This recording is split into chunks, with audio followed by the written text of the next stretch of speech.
The Solo 1 data was the first data we had which showed that PARP inhibition for BRCA1 and 2 patients as a maintenance therapy was quite effective after upfront therapy. This has not been lost by the other companies, and niraparib is being tested in the Prima Study. The difference is the Prima Study is a lot like the Nova Study, meaning that it is all comers, not just BRCA1 and BRCA2. So this would include HRD patients, and it would also include truly wild-type tumors. To be perfectly honest, I think all of us expect Prima to be positive. It will move niraparib up into first-line maintenance, and it will potentially expand it to include all patients. The parallel study for rucaparib is Athena, and that is also ongoing. I think it is important to recognize, beyond the movement of all PARPs into frontline therapy, that careful thought is being taken to rationally combine PARP inhibition with other agents. This is important for two reasons. First of all, there are other agents already in that area. So, for instance, some of our patients up front will get bevacizumab. Which patients should get bevacizumab? Which patients should get PARP?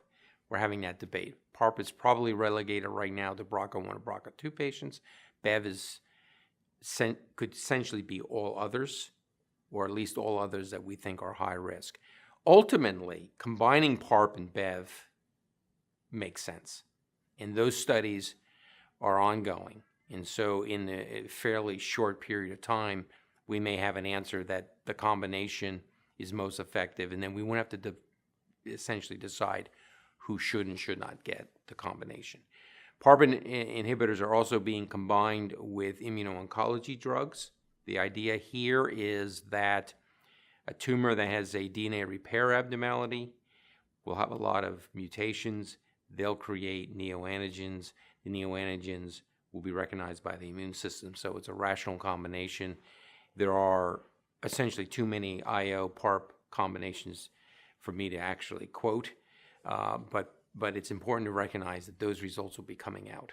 Currently, there are no effective screening tools for patients for ovarian cancer at this point for our patients. Our patients typically present with either advanced disease and will present with symptoms of advanced disease, so abdominal distension, abdominal bloating, or patients with early stage cancer will present with pelvic discomfort and just happen to be come to their physician's attention.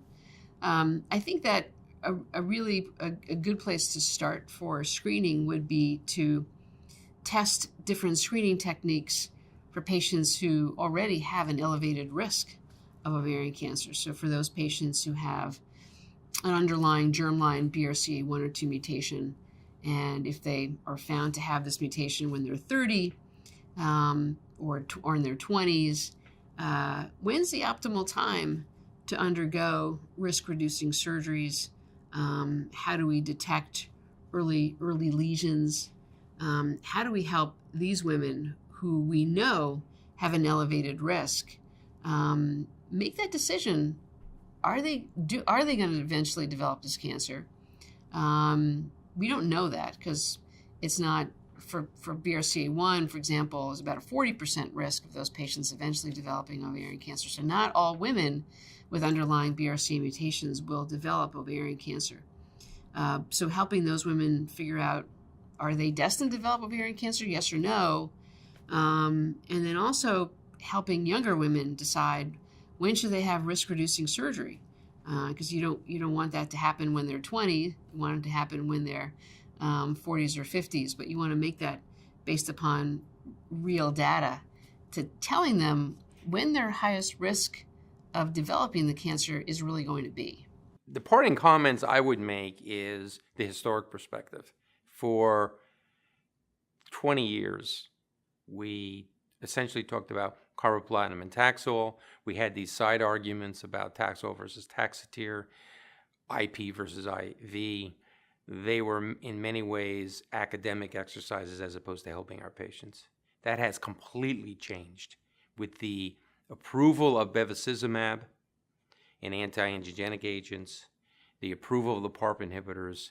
We have meaningful choices for our patients, which is good for them. And the challenge for physicians is to personalize this approach, to provide the greatest opportunity for patients to benefit with the least toxicity.